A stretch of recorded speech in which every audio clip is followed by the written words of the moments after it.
I want to welcome everyone here today. It's great to see. Thanks so much for sharing in the chat who you are and where you're from. It's really wonderful to see where people are coming from.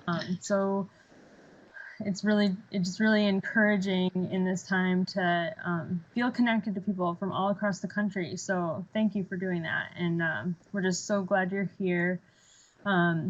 We're going to be talking about suicide today, which is can be a really tough topic.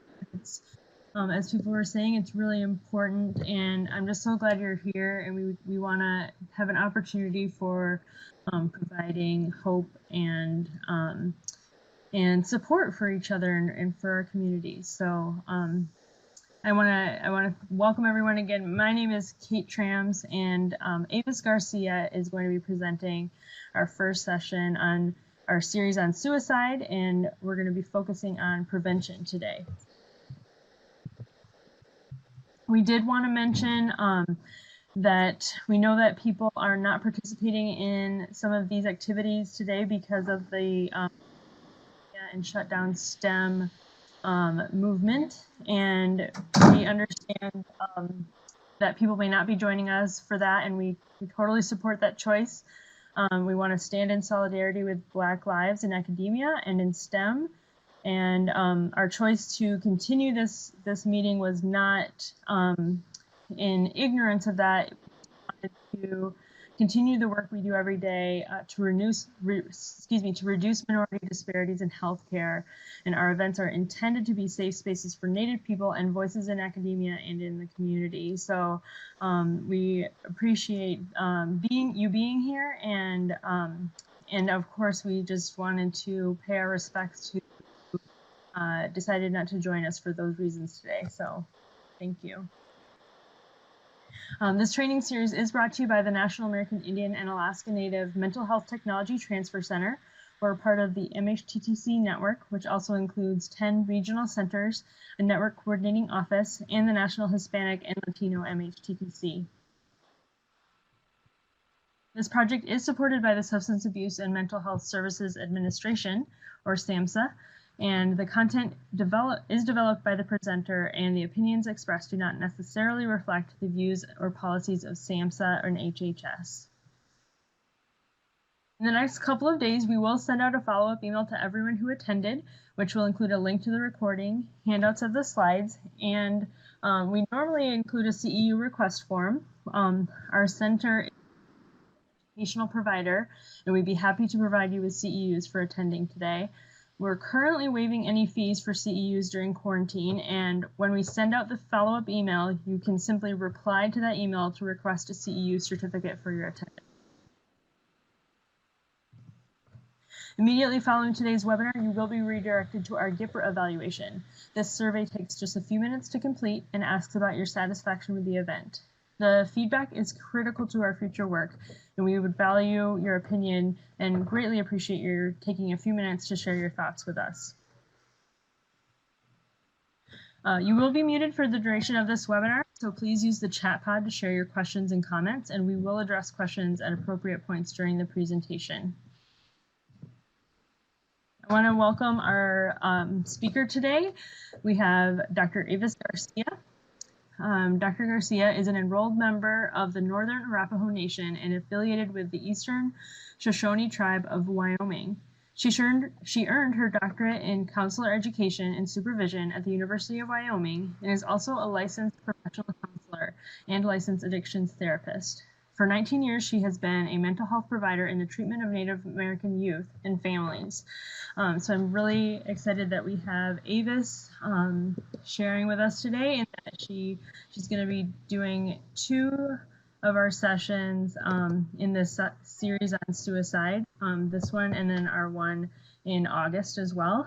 And she's also going to be doing a series starting next week for our behavioral health and prevention webinar series that is going to be on wellness for providers. So if you didn't see that announcement that went out, and then I had a correction that went out today, let me know, email me, and I'll make sure you get that.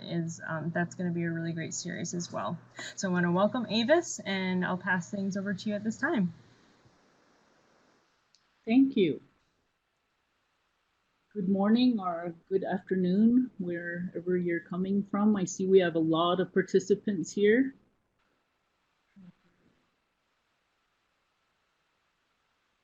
Use this little cursor to move things. Um, yeah, my name is Avis Garcia, and she shared a little bit on my introduction, but I wanted to take a moment just to reflect on the people in the country right now, across the country, who are struggling and they're in pain or they're not well. And even for those on the front lines that are helping people that are struggling with the COVID-19, I know the reservation where I come from was hit hard and we lost some people. And so we're still fighting that virus there. Um, I also want to thank you for joining today. It shows your commitment to suicide prevention and intervention. And I know the work that you do in your communities isn't easy. And I thank you for watching to help protect the health and safety of your own community. I also want to preface this presentation with sometimes talking about suicide is a little depressing. It's not something I can make real entertaining because it's such a serious topic. So I always want to remind people to remember to practice your self-care. So after this presentation, you might want to do something a little special for yourself.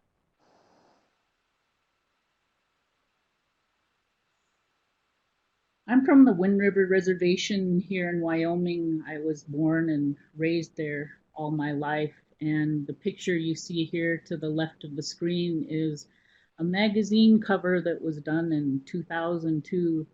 I attended the University of Wyoming because it was close to my home, which is the Wind River Reservation, and I earned all of my degrees there.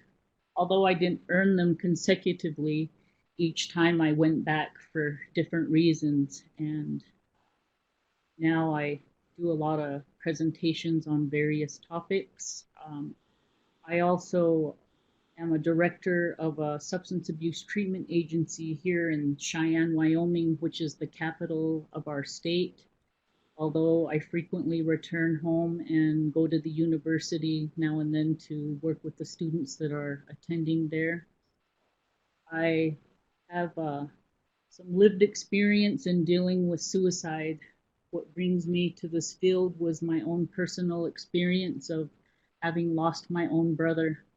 And it was really a life changing experience for me that wasn't easy to endure.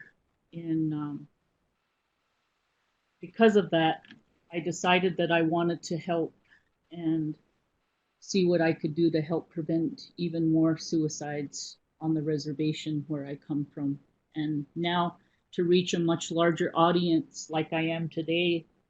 So this is awesome. That's why I'm glad you're all here today.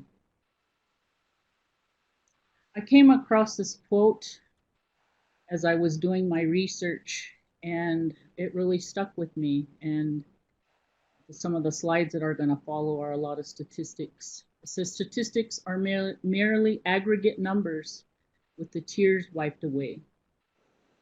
So, of course, us native people prefer to hear stories, but the CDC is the agency that collects a lot of data on suicide across the country.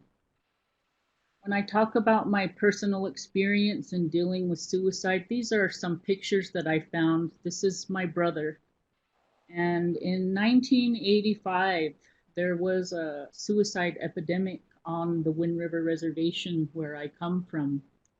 And when it first started, it was a lot of young men who had taken their lives by hanging. And my brother was probably one of the last ones to commit suicide, and he used a gun. And his Indian name was Little Eagle. And so I like to honor him when I do this kind of work to let you guys know that I speak from life experience and not just from textbooks. I see a lot of you already got on the chat line here and gave some introductions. to save time, I might not get to it all. So if you have any questions or you would like to mention how suicide has shown up in your life, please feel free to enter that down there in the chat box. Like I said, I am from the reservation, but I'm an executive director. I supervise about 8 counselors and 1 peer prevention specialist. So I do a lot of substance abuse work, and suicide assessment comes along with the job. We do that as part of our intake.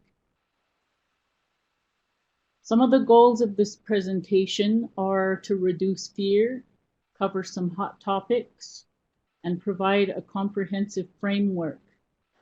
The first part of this will probably cover the first half of these goals, and the next section, when we meet again, I will get into the tools that are used for assessment and risk formulation and some things that you can do that might be helpful as you work to intervene in suicide. The first thing that we need to do is to overcome our fears and our biases about suicide. And in one of the handouts that you'll be sent, I just had some reflection questions there. And you might want to ask yourself, what frightens me about suicide? What overwhelms me about suicide? What confuses me about suicide? And what you've been taught to believe about suicide. We all come from different parts of the country, and we've all had different experiences in our life. For myself personally, after I earned my master's degree, I went to go work at a residential treatment agency in Rock Springs, Wyoming, which is about 2 hours from my reservation. And the reason I went there was I wanted to learn what they do. I guess I often refer to it as the real world as compared to the reservation, because I felt even though I had a degree, I had that piece of paper, there was a lot that I didn't learn and I wasn't taught where I was working. And where I gained even more experience was I was thrown into the on-call. And even at that, they didn't give me much training on how to intervene in suicide either. I'm one of those that always looks for trainings, and even though I've done the assist training more than once, I'll do it again, because I feel like the more you learn, the more you do, the more comfortable you get with it, and it helps ingrain those skills into your mind as sometimes these things are emergency. So when I worked as an on-call worker, a lot of the calls I had to respond to were suicidal people. And sometimes they were already in the hospital after having made an attempt, and it was my job to come in and assess them to determine if they were safe enough to be returned home or if they needed to be held in the hospital longer.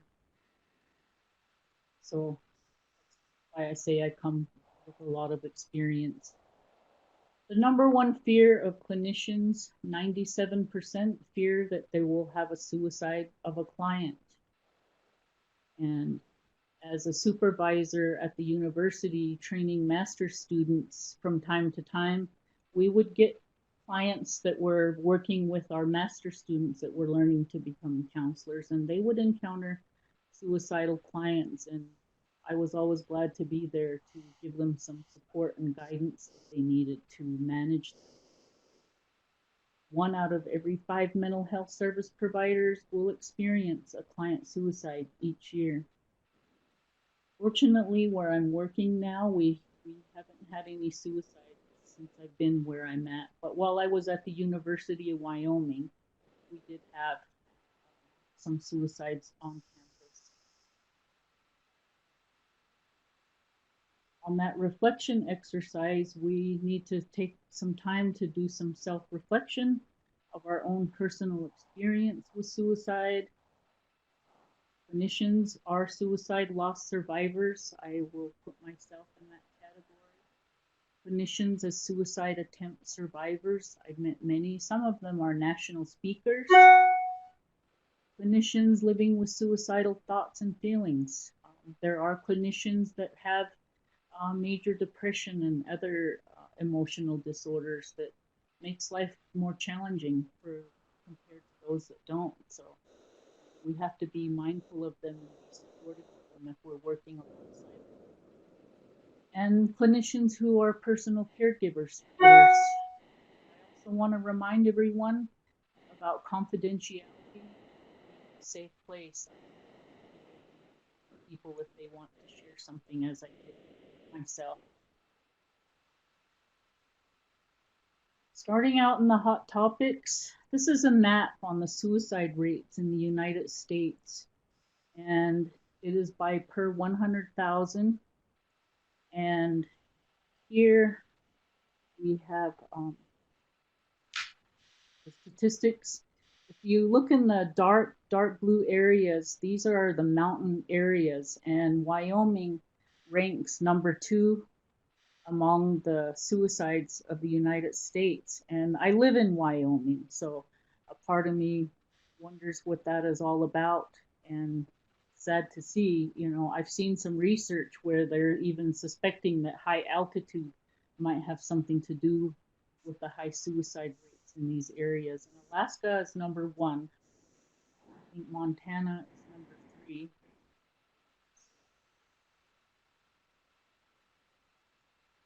Switch to the next.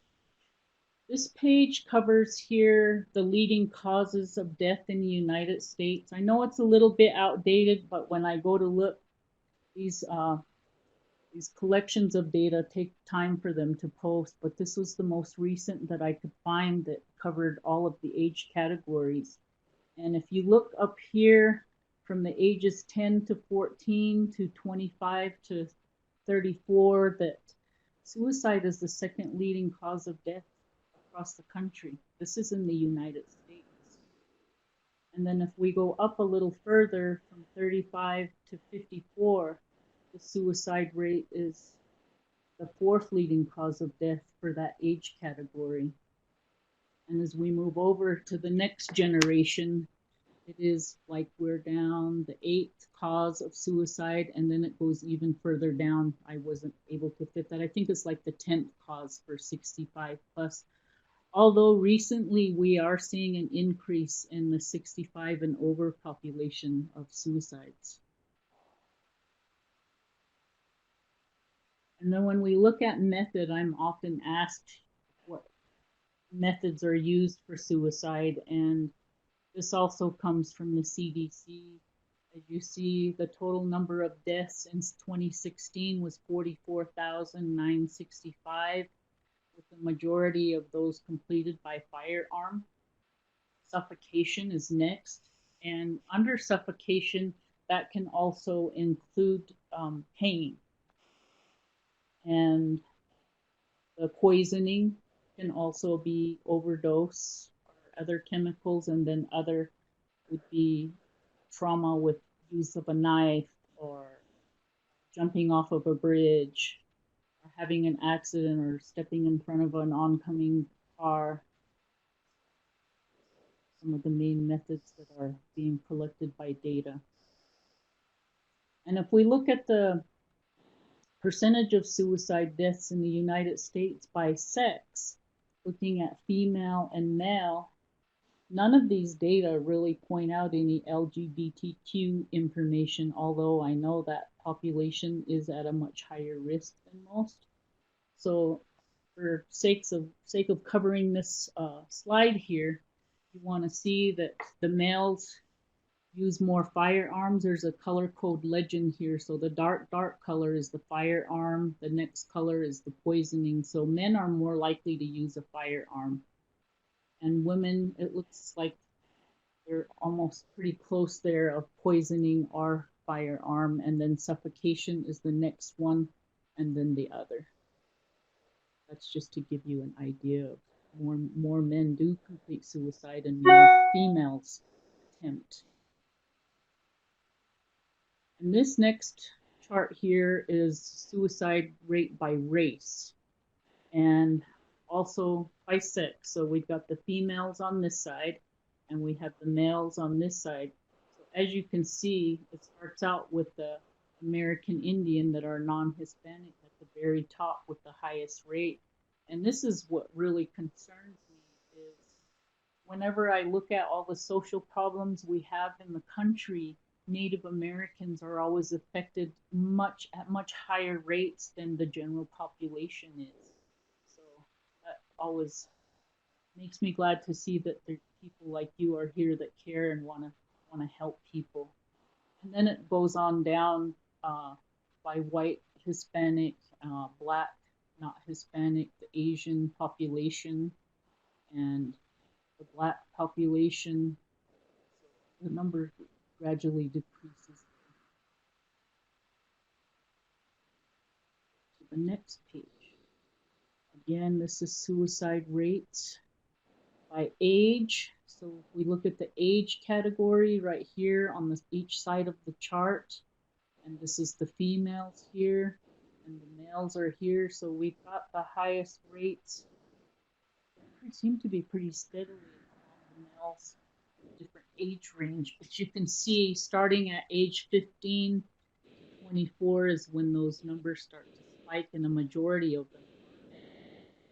And the female, the largest group that commit suicide is age 45 to 54, so a lot older, and so much the, the suicide completion rate these other ages compared to the males.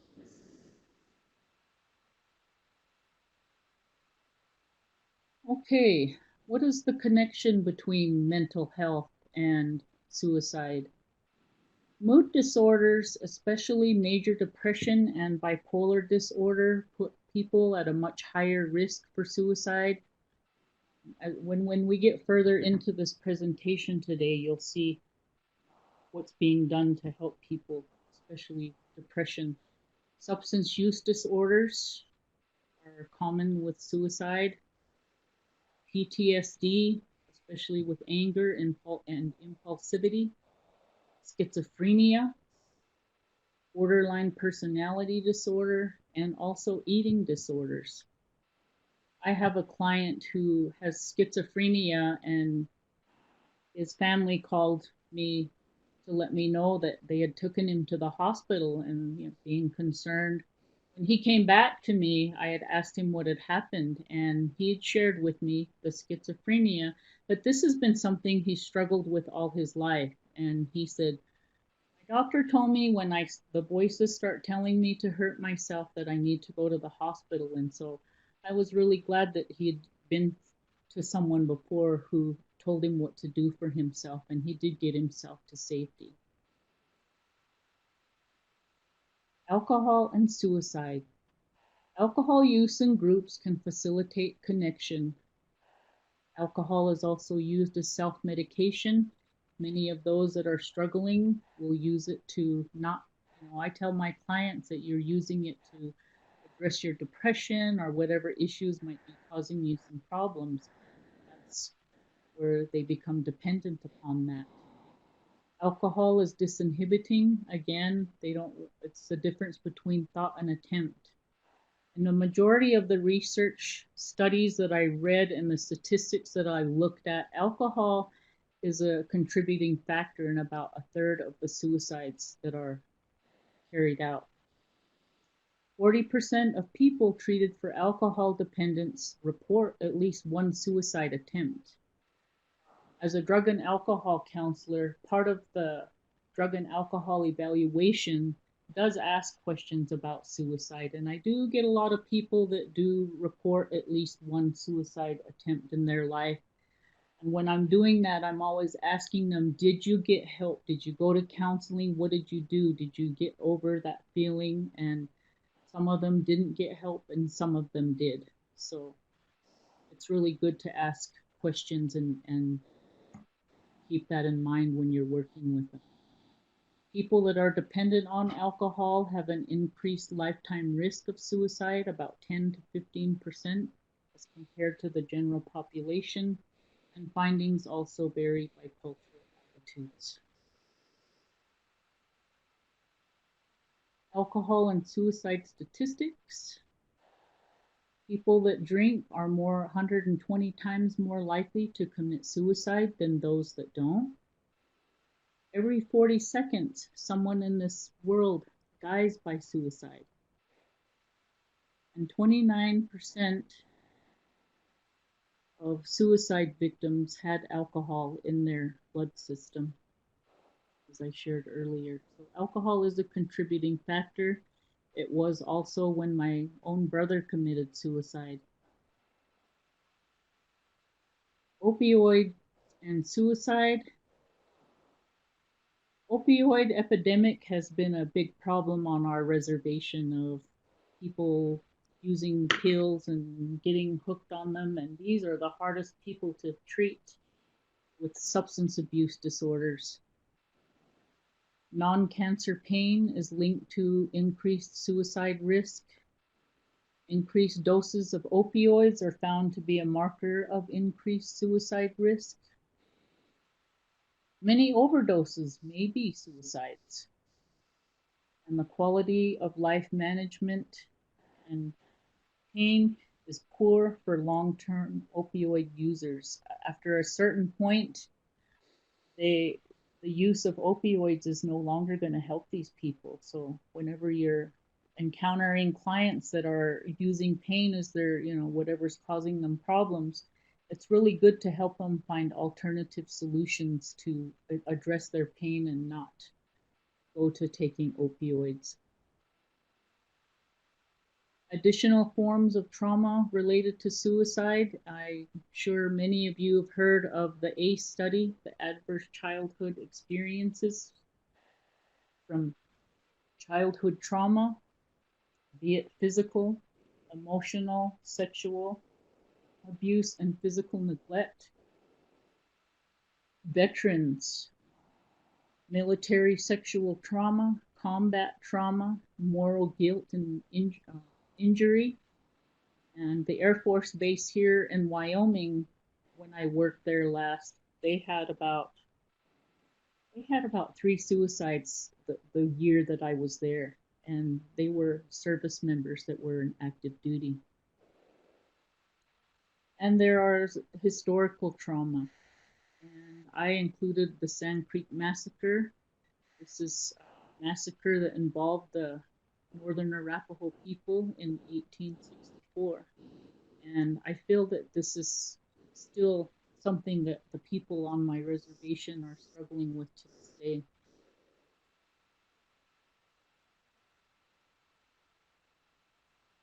Sometimes we don't think about what we're saying, and we have to be careful of the words that we use, especially when dealing with a topic like this. So this is just some suggestions of words that you might choose to use. Instead of committed suicide, they died of suicide. Successful attempt would be a suicide death. Those are just some examples there that might be helpful.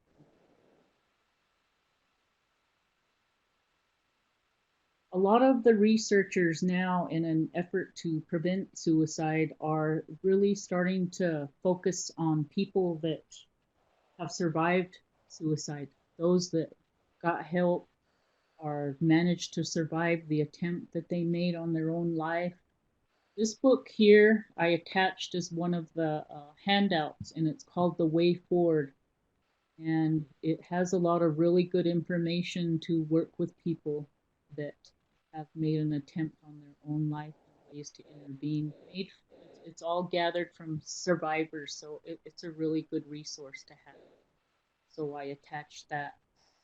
This is Dr. Mahogany's videos, and just to save time, I'm gonna skip over that, but he has done a lot of live interviews. If you go to YouTube and put Dr. Mahogany in, you'll see a whole page pop up with a bunch of pictures of their faces on there. He's done several interviews with suicide survivors, and I find that to be a good resource, especially when you're working with someone who's just thinking about suicide and you're trying to encourage them to reconsider that and find a way for them to want to live, to increase their desire to live. again, going back to the lived experience to help prevent suicide, this is a video that really got my attention, so I wanted to share it with you all today.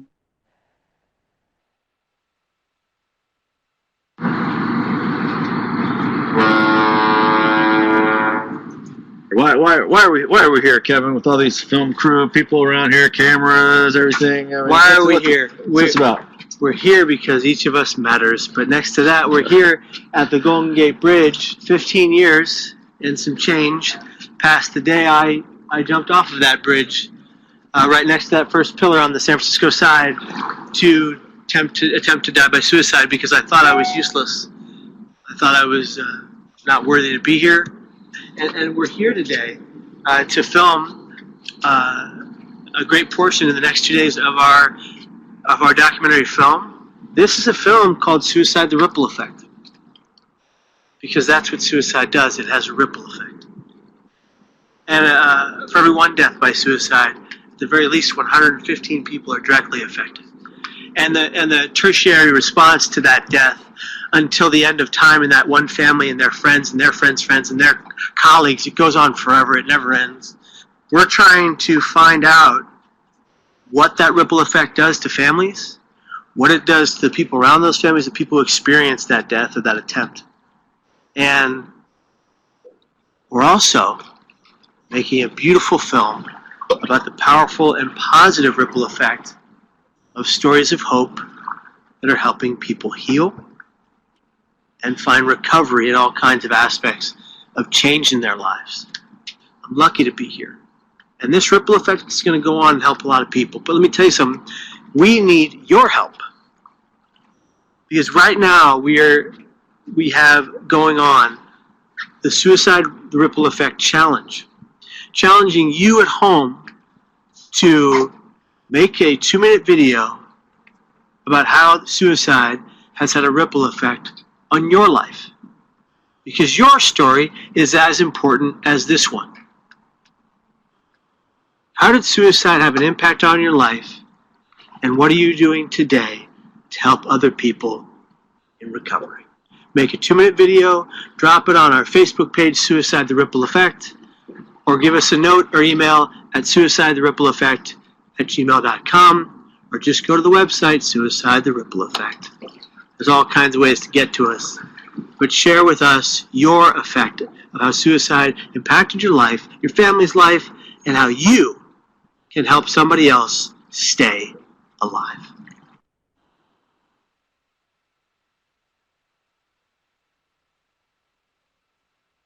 Okay. That gentleman's name is Kevin Hines, and he also has a book that he wrote with another collection In 4th grade, of lived stories. I began to hear voices That must have continued to play. other than my conscience, seemingly my conscience, right? Auditory hallucinations. I couldn't understand what they were saying. They were murmuring.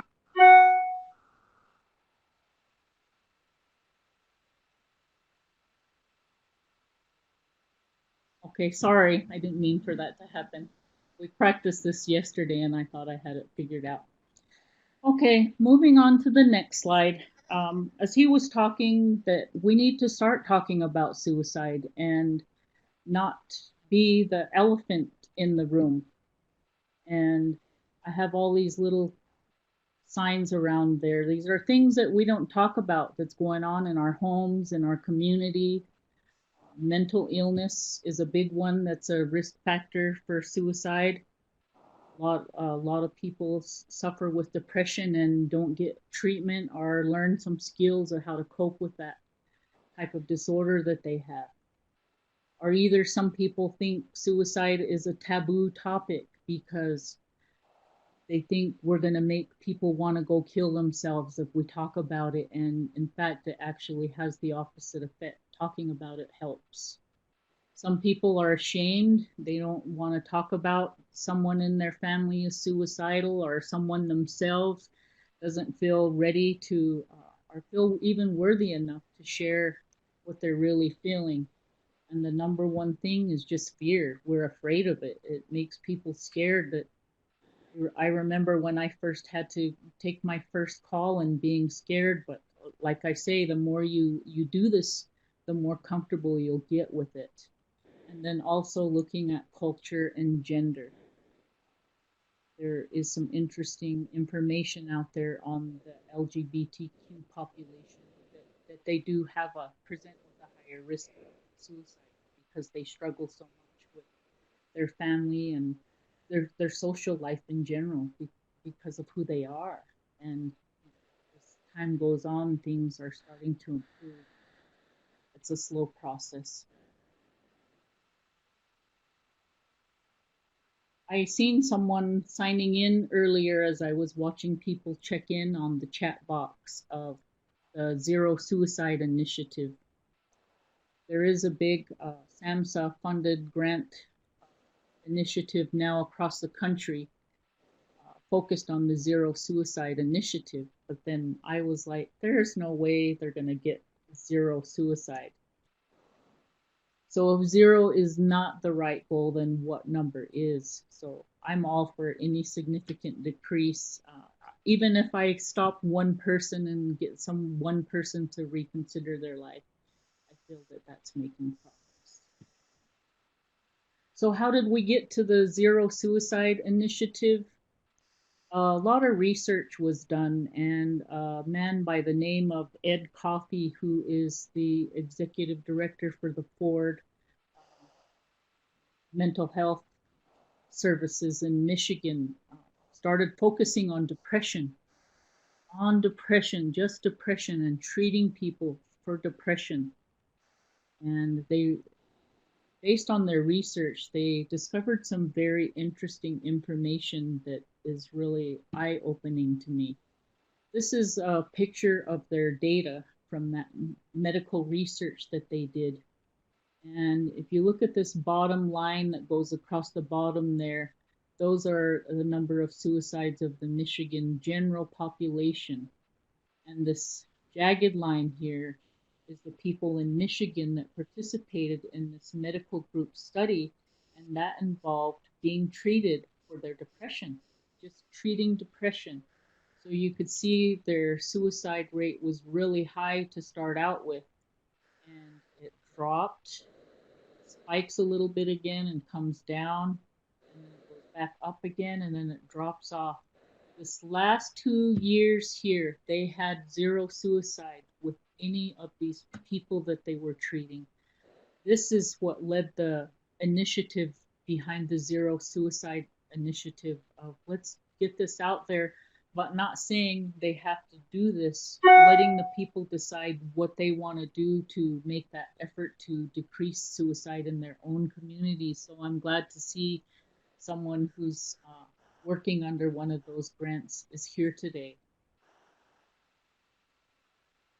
Just treating depression alone is what brought a dramatic drop to the large population suicide rate. And I know there are several people out in the community everywhere. I have some in my own family.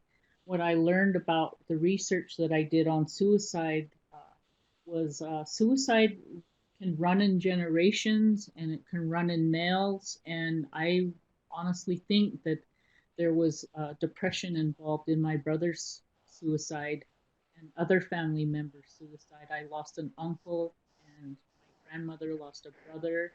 And so right there, it just made a lot of sense to me. At that time, when my brother committed suicide, I didn't even have a college degree. You know, I knew something was wrong. I even went to the school, and had I known my brother's depressed, I always say if I knew then what I know now, it's always something to look at. And so for me, when someone is thinking about suicide or contemplating suicide, my best guess is they're struggling with depression at that point in time. But I know not all people want to die. I know a part of them wants to live. It's our job to help them find that little bit in them that wants to live. The significant findings from that study that I just shared those slides from is that The first three things that came out of this study was that we need to start the conversation about suicide as the crucial first step. And like I said, a lot of people are scared to even talk about it. Had we had more time, I would do some more interactive stuff where you guys could do some practicing of talking with, somebody you might be sitting at a table with, starting to ask those questions. Completing a collaborative. That means you have to work alongside that patient to create a safety and crisis plan that will include counseling to help reduce and manage access to lethal means. So what we do at our office that I'll present in my next presentation is going to be the safety plan that we use that is approved by CARF, which is an international accreditation agency. And I will also go over the assessment tool that we use with every patient that receives services at our agency as well. So the safety plan, they used to say a contract, and those don't work. We call this a safety plan because this is to help that person stay safe. And the more you do it, and like I said, the next session I'll share the levels of risk of actions that you should take based on the level that that patient presents at that time. Oftentimes they're able to go home, especially with Native families. I know we're large families and we have aunties and we have uncles, and usually when I'm on the reservation and I'm facing a suicide intervention, it's always been family that brought that person, and I would get the family involved because they want to help. They want to show that they care. And if we can remove those lethal means, there's a good chance that they'll be able to go home with the safety plan, because the safety plan will include contact numbers to call, things that they need to do if they're worried about that person. And delivering direct treatment, targeting suicidality and extended care into follow-up. My other experience on the other end of this is a majority of people on the reservation hadn't returned to continue treatment. They get the help and then they were gone. There were a few that we were able to work with our team that we had there. Again, I'm kind of setting the stage for the next presentation that I'll share some of the things that we did in our community. And this zero suicide is probably the largest, should say scale study. Sorry for the typo there. But as far as I know, as far as crisis planning to date, the Stanley Brown safety planning, and you can Google this and pull one up, that I'll share it next time. But just having that safety plan in place can reduce suicidal behavior by 50% based on the findings of this study that was what they did in that zero suicide.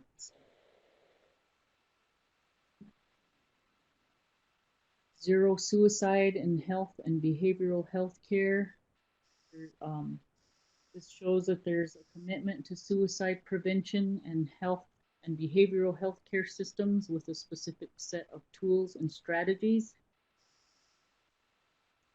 The core proposition that suicide deaths are for people under care. The core proposition that suicide deaths for people under care are preventable, and that there is a goal of zero suicides, as the study showed they were able to use their population that they studied for 2 years had zero suicides.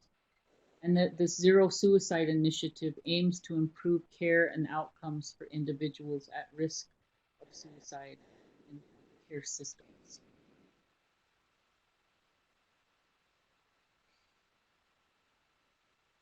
Out of that zero suicide initiative, if you Google the Action Alliance, this is the kit that was created for Native populations. It has a lot of very valuable information. The Action Alliance for Suicide Prevention has tons of valuable information about suicide. So I really recommend you take a look at that if you have some time. It incorporates the use of culture in tribal communities to address the problem, because before there were ever counselors, we always have had our own ways to help our people. And that was how I helped myself after I lost my brother several years ago. When we're looking at prevention, this would be the increase of suicide risk going down this river here. So it would be nice if we could intervene at this first part here by promoting mental health of the whole population, doing health and wellness activities, or participating in your tribal cultural ceremonies. I know a lot of us can't powwow right now, but we're sure enjoying the social distance powwow online. I've been glad that we have that. The next step would be to minimize the risk of the at-risk population, and with the screening tools, you're able to identify those people who might be considered at risk and be able to intervene early so that we're not managing a crisis down here. Here, we need to increase help seeking of distressed individuals, and research that I did before doing this suicide webinar was I was looking for college students that when they go to the universities that weren't made for Native people, what our data is on our students that seek help when they get to college. Do they go tell somebody they're struggling and they need help? No, a lot of them didn't.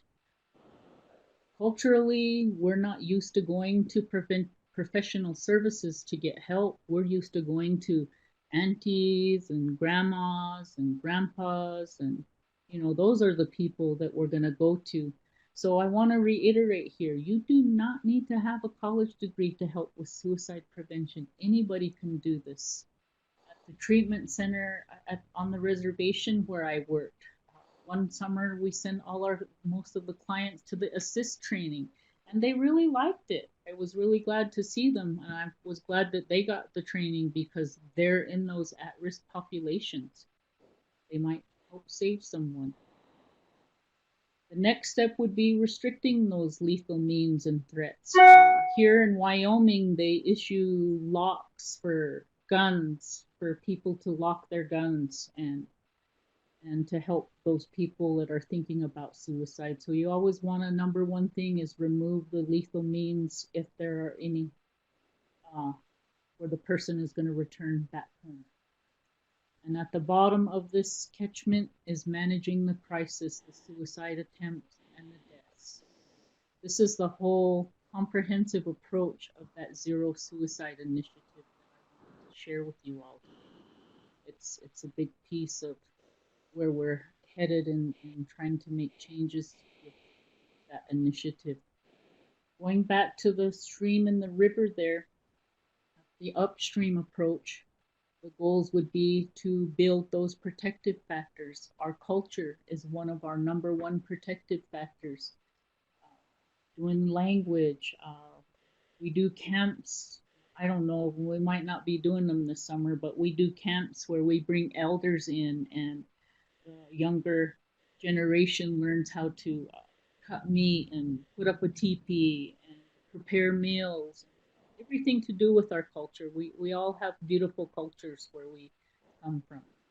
And to prevent problems, promoting social networks, increasing mental health literacy, getting the word out there, improving life skills of people, and sharing those lived experience stories.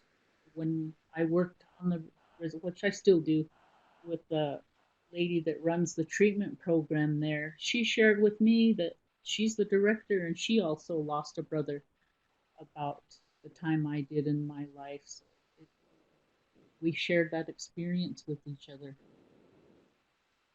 Midstream in that stream there would be early identification. So we can use those risk factors to identify people. Again, our substance users, people with depression, and linking these people to care. Gatekeeper training. We want to get all the people in the workforce trained. We want to get into the schools, even the teachers' aides, the janitors, anyone who's interested in making a difference. Doing the screenings. I'll share that screening tool the next session. and promoting help seeking. Get people to go ask for help and encourage people to help. You know, even if you don't know what to do, at least get them to a hospital emergency room or contact the police. And being able to access quality mental health services.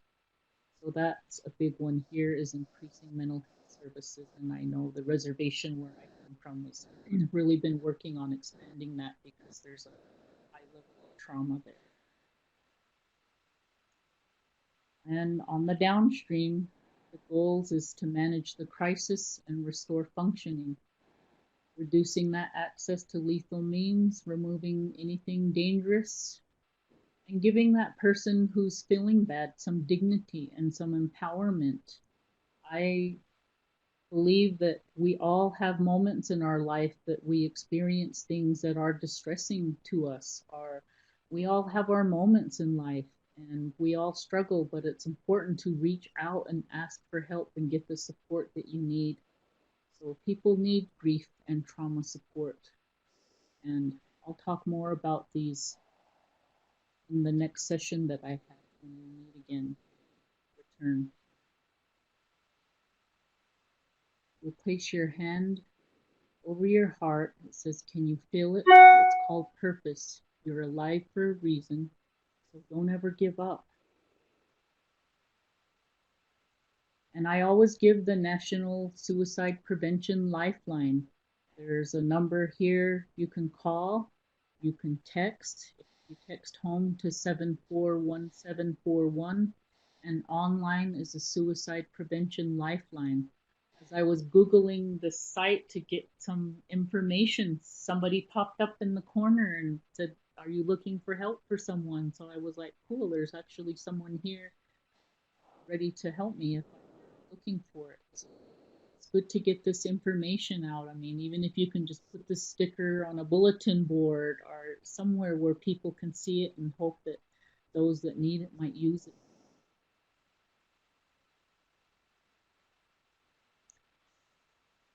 And like I said early on, this is a heavy topic to discuss. So don't forget to practice your self-care. Remember to join us for the next segment where I'll go into prevention more and some treatment briefly. I want to say haho. That's how we say thank you in Arapaho for your time today. Please share and take action in your community and help our people. They need you. You never know what someone is going through, especially now. A lot of anxiety is high for a lot of people. I'll end there. And if you have any questions, you can feel free to drop them in the chat box on the bottom.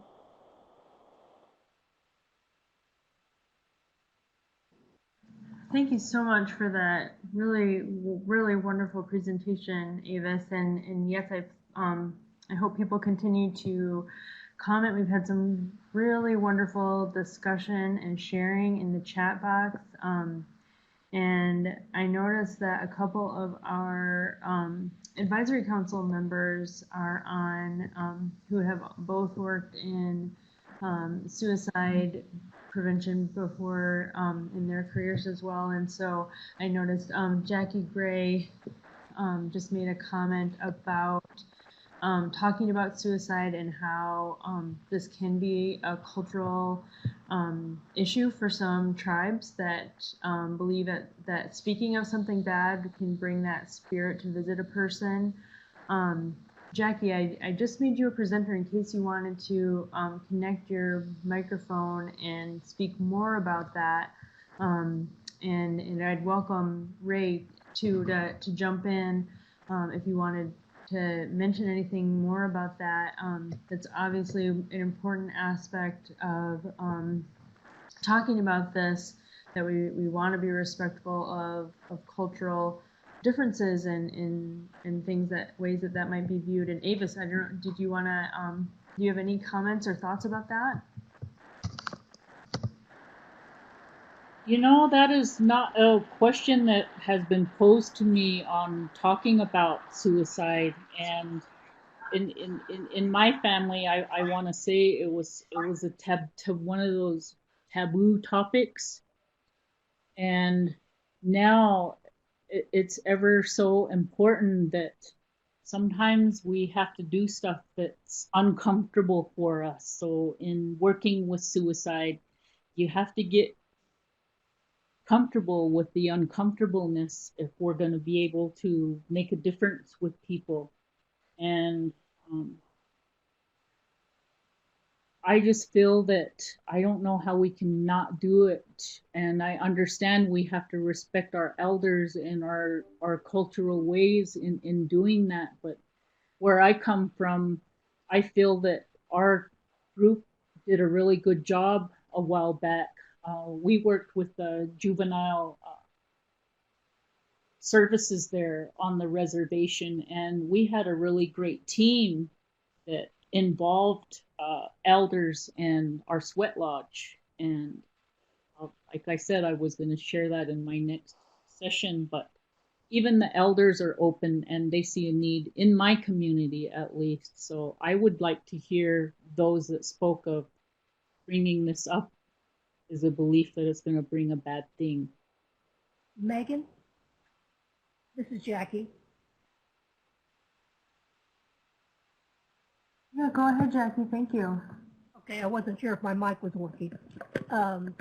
Yeah, it is with some tribes that they feel like, like with speaking about cancer or speaking about suicide or anything like that, will call that spirit to visit upon them. So you have to have ways of addressing it that are more acceptable within those communities.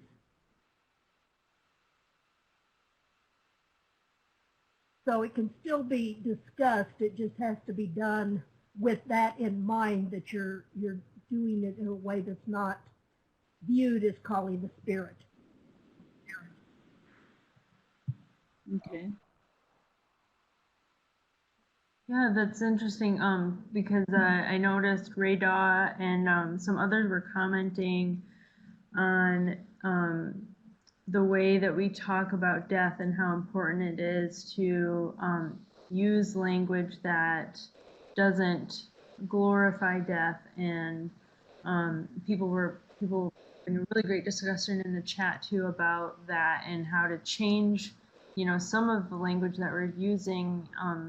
Like that slide that you shared, Avis, was really great. It's something that I know that I really have to change my own habits about too, just the language that we use. So thank you so much for sharing that. And Ray, I want to welcome you to jump on and mention anything about that too, if you'd like to.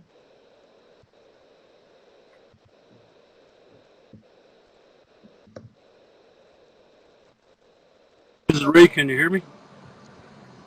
Yes, go ahead, Ray. Yeah, I can hear. Okay. Well, good morning, everyone, or everyone. But I was really pleased to be able to join the presentation. And I heard that Alaska is #1 for suicide deaths, but it kind of ends up being a tight race between Alaska and another state, actually, from native suicide deaths. And we're aware that nationally, suicide death rates are going up nationally and across the world, actually. So we have a particular problem and challenge with preventing and intervening with suicide attempts and deaths. But wanted to make that little point also, say thank you for the really good presentation. Thank you.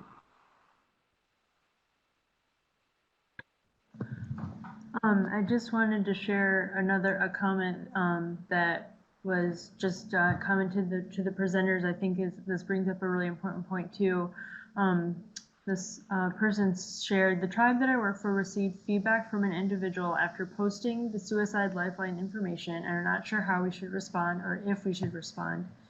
And it looks like the posting said, I am a social worker and we have had some problems with the lifeline sending welfare checks with police to call the caller's home. Given the history of violence from the police on individuals who are in mental health crisis, please be aware that this line is only confidential until the person is in mental health crisis and states their intention to harm themselves. After that, confidentiality is forfeit. It saddens me to say this, but this line is often not safe for people of color and indigenous descent who are disproportionately harmed during police welfare checks. I want to, thank you so much for that comment. I wonder if Avis or Jackie or Ray, if you have any thoughts about that or any ideas about how we can address something like that.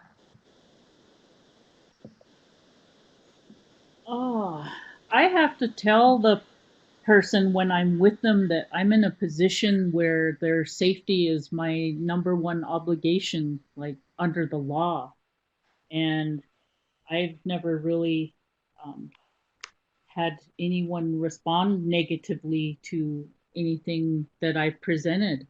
And I've never been on the crisis line there and had any experience with anyone who's used it other than I put that information out there for people to use. And it's never crossed my mind that, okay, well, now I'm really not going to get help because my confidentiality has just been gone, which is why I say it's important that our community people increase their knowledge and awareness of this problem and how to intervene in that so that maybe they can't or won't get to a professional, but someone there in the community can help them, especially if they've had the assist training.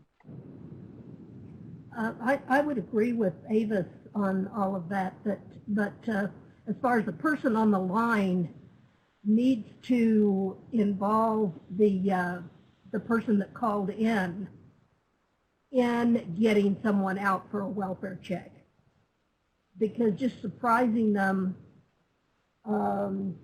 I'd be very hesitant to do that unless they were just actively involved in making an attempt at that time, and time was of the essence. Mm-hmm.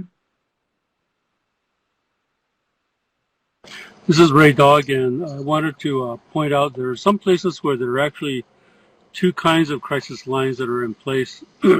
One, which is like the 1-800 suicide lines where people can call in and talk about things that may be troubling them, but also another crisis line that may be directly connected to a healthcare provider.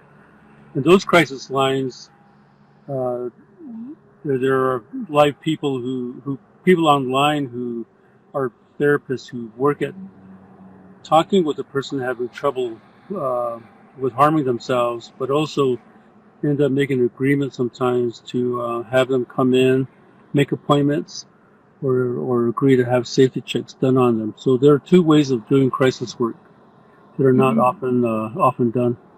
Thank you.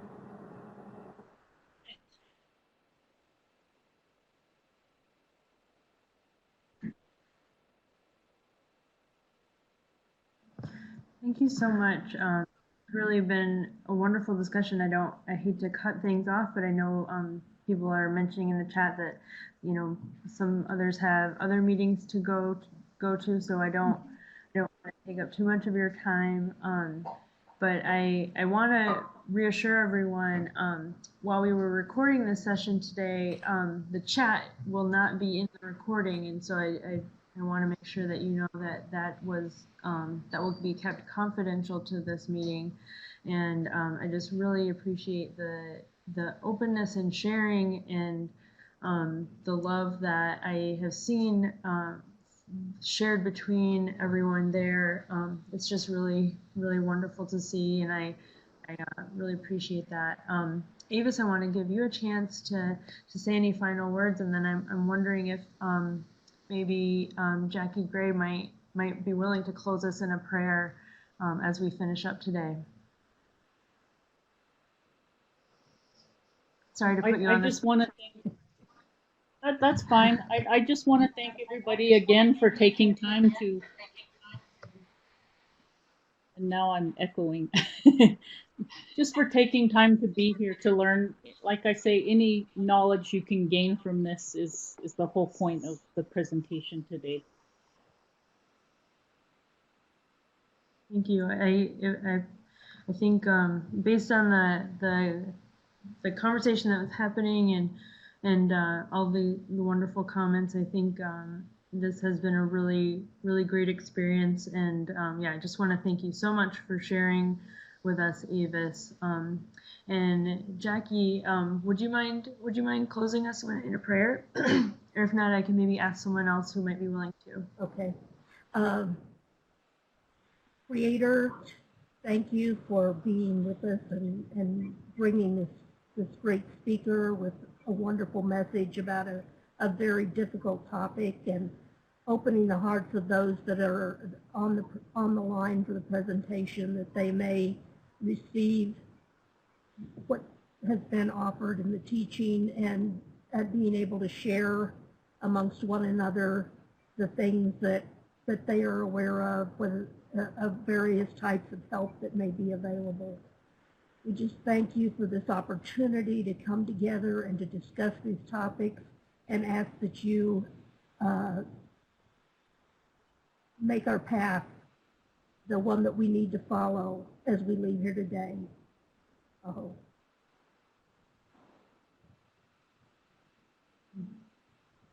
Thank you so much. Thank you for sharing that prayer.